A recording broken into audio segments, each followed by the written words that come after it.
اور عشرہ ذوالحج کے پہلے 10 دن سال کے سارے دنوں پر حاوی. اب مشکل حل ہو گئی. تو جیسے آپ نے رمضان میں آخری عشرے کو خوب عبادت میں گزارا، اعتکاف کر کے، تاک راتوں کو جاگ کر، خوب نوافل پڑھ کے، تہجد پڑھ کے، روزہ رکھ کے، صدقہ خیرات کر کے، اسی طرح اب آپ نے ان 10 دنوں میں خوب اچھے کام کرنے ہیں. یعنی رمضان کی 10 راتیں اور ذوالحج کے یہ 10 دن. اب کرنا کیا ہے؟ اس کے لیے آپ دیکھیے کہ ہم نے آپ کے لیے کام آسان کر دیا ہے. یہ چھوٹا سا پیمفلٹ ہے، عشرہ ذوالحجہ اور کرنے کے کام. رسول اللہ صلی اللہ علیہ وسلم نے فرمایا، کسی بھی دن کیا ہوا عمل، کسی بھی دن، اس میں رمضان بھی آ جاتا ہے اور باقی بھی آ جاتے ہیں دن، کسی بھی دن کیا ہوا عمل اللہ تعالیٰ کو ان 10 دنوں میں کیے ہوئے عمل سے زیادہ محبوب نہیں. یعنی سب سے زیادہ پیارے وہ اعمال ہیں جو ان 10 دنوں میں کیے جاتے ہیں. صحابہ نے پوچھا، اے اللہ کے رسول صلی اللہ علیہ وسلم، جہاد فی سبیل اللہ بھی نہیں؟ آپ نے فرمایا، جہاد فی سبیل اللہ بھی نہیں، ہاں مگر وہ شخص جو اپنی جان و مال کے ساتھ نکلے اور کچھ واپس لے کر نہ آئے،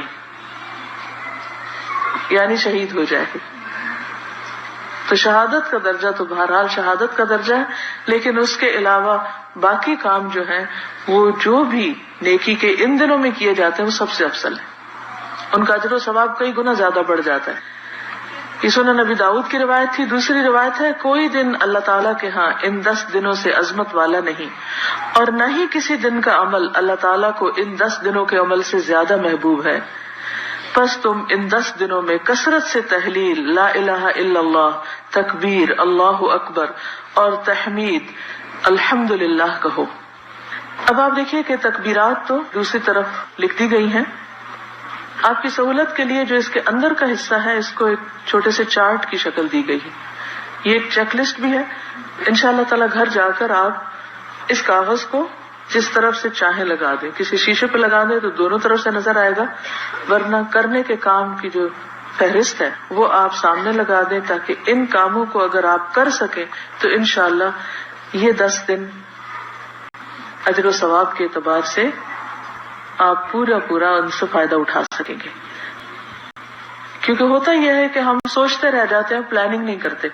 تو اگر آپ چاہتے ہیں کہ آپ کے یہ دن بہترین طریقے پر گزرے تو آپ ان کے لیے پہلے سے ہی پلان کر لیں، لسٹ بنا لیں. ہم نے سوچا کہ آپ الگ الگ لسٹ بنائیں گے، کسی سے کچھ مس ہو جائے گا، کسی سے کچھ، تو بہتر ہے کہ ہم آپ کو بنا دیتے ہیں. اس لسٹ میں آپ خود بھی اضافہ کر سکتے ہیں، یا آپ کچھ نکالنا چاہیں تو نکال بھی سکتے ہیں. یہ کوئی اتری ہوئی وحی نہیں ہے کہ جس میں آپ کمی بیشی نہیں کر سکتے.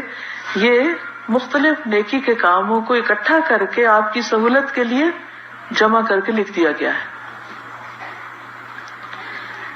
اب دیکھیے کہ کرنے کے کام جو ہیں ان میں سب سے پہلے نماز کا ذکر ہے. نماز میں ہمیں کوشش یہ کرنی ہے کہ اول وقت میں نماز ادا کریں. اگر ہم 10 دن اس چیز کی پابندی کریں گے تو انشاءاللہ باقی سال کا حصہ بھی ہمیں افضل وقت میں یا اول وقت میں نماز کی ادائیگی کا ثواب ملے گا. یعنی کہ اس کی عادت ہو جائے گی اور پھر ہم پڑھ سکیں گے. کیونکہ کسی بھی چیز کی عادت ڈالنے کے لیے شعوری طور پر کوشش کرنی پڑتی. تو ان 10 دنوں میں شعوری کوشش کریں. پھر خشوع و خضوع کے ساتھ ادا کرنا. پھر ہر رکعت میں مختلف صورتیں پڑھنا جو بھی آپ کو اب تک زبانی یاد ہیں. اس سے نماز کی کوالٹی بڑھ جاتی ہے.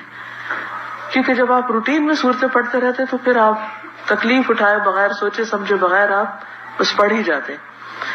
کوشش کریں کہ اشراق اور چاشت کے نوافل پڑھ سکیں. تہجد اگر آپ پڑھتے ہیں تو اس میں طویل قرات کریں. اگر نہیں پڑھتے تو پڑھنے کی کوشش کریں. مرد حضرات کے لیے کہ جماعت کے ساتھ نماز کی ادائیگی کا اہتمام کریں اور اس کی عادت ڈالیں. روزے میں خاص طور پر 9 ذوالحجہ کا روزہ رکھنا، کیونکہ وہ 2 سال کے گناہوں کی معافی کا ذریعہ ہے. ایک پچھلا سال اور ایک آنے والا. یعنی انسان کو مزید آنے والے سال میں نیکیوں کی توفیق ہوگی. پھر زیادہ سے زیادہ ان دنوں میں نفلی روزے رکھے جائیں، ہو سکے تو پہلے 9 دن آپ روزے رکھیں. نبی صلی اللہ علیہ وسلم کے بارے میں آتا ہے کہ آپ ان دنوں میں روزے رکھا کرتے تھے. اگر 9 دن کے نہیں رکھ سکتے تو پھر جمعرات کا رکھ لیجیے. اگر آپ کے ابھی تک کچھ روزے قضا ہیں تو قضا کی نیت سے اپنے قضا روزے پورے کر لیں. قضا کی نیت سے بھی روزے رکھ سکتے ہیں. عام دنوں میں بھی رکھیں گے، لیکن ان دنوں میں اگر رکھیں گے تو اجر و ثواب زیادہ ہو جائے گا. رسول اللہ صلی اللہ علیہ وسلم نے فرمایا، امید ہے کہ عرفہ کا روزہ رکھنا گزشتہ اور آئندہ سال کے گناہوں کا کفارہ بن جائے گا. پھر اسی طرح قرآن مجید کی تلاوت، کیونکہ ان دنوں میں کی ہوئی تلاوت عام دنوں کی تلاوت سے زیادہ اجر و ثواب کا باعث ہوگی، تو کثرت سے تلاوت کا اہتمام کریں. جن دنوں میں خود نہ پڑھنا ہو، مختلف قراء کی تلاوت سنیں، نئی صورتیں حفظ کریں، حفظ کیے ہوئے حصے کی دہرائی کریں.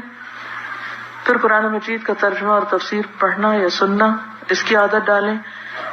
جو لوگ آلریڈی کر رہے ہیں یا کر چکے ہیں وہ بھی اپنے آپ کو دوبارہ کچھ نہ کچھ، چاہے تھوڑا سا پارٹی کیوں نہ ہو، اسے شروع کر لیں. اور کچھ نہیں تو آپ جو مشکل الفاظ ہیں ان کی دہرائی شروع کر دیں. یعنی جب آپ تلاوت کر رہے ہیں، اس کا طریقہ کیا ہے، تلاوت کر رہے ہوں اور پڑھتے پڑھتے جس لفظ کو آپ بھول چکے ہیں جس کا ترجمہ، اس کو آپ ہائی لائٹ کر لیں. روزانہ کی جتنی بھی تلاوت ہے، 1 صفحہ پڑھ رہے ہیں، 2 پڑھ رہے ہیں، پورا پارہ پڑھ رہے ہیں، تو ان مشکل الفاظ کو ہائی لائٹ کر کے ان کے ترجمے کو آپ ریوائز کر لیں. اور پھر اس کا فائدہ یہ ہوگا کہ آئندہ بھی جب آپ اس حصے کو پڑھیں گے تو وہ آپ کو دوبارہ یاد ہو جائے گا. اور اس طرح جب آپ قیامت کے دن اٹھیں گے تو آپ کو قرآن کا کوئی حصہ بھولا ہوا نہیں ہوگا. چھوٹی سی ایفرٹ کے ساتھ معنی پر غور و فکر کریں، پڑھتے پڑھتے رک جائیں اور آیات کے مفہوم کو اپنے اندر جذب کرنے کی کوشش کریں. دوسروں تک بھی قرآن کا پیغام پہنچائیں. طریقہ آپ خود سوچ لیں آپ کو کیا سوٹ کرتا ہے.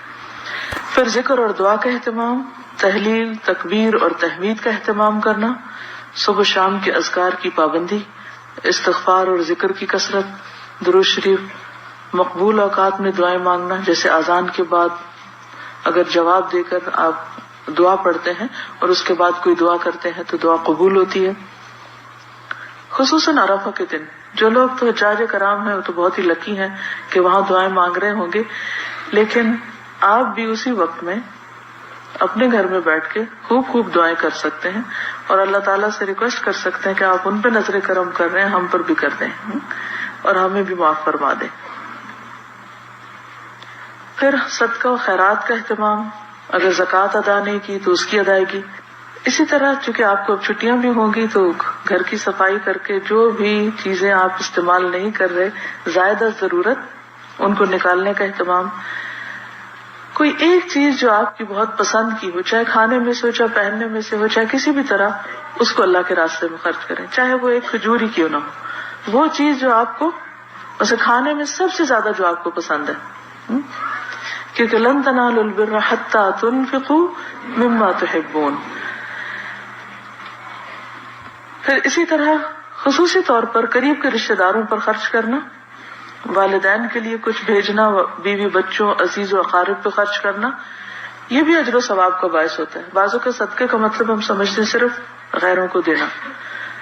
خدمت خلق کے کام، رشتہ داروں کے ساتھ صلہ رحمی، پڑوسیوں کی خبر گیری، ضرورت مندوں کی مدد، دین کی تعلیم و تبلیغ میں حصہ لینا، اجتماعی بھلائی کے کاموں میں رضاکارانہ خدمت انجام دینا، کوئی نہ کوئی والنٹیئر ورک بھی کریں.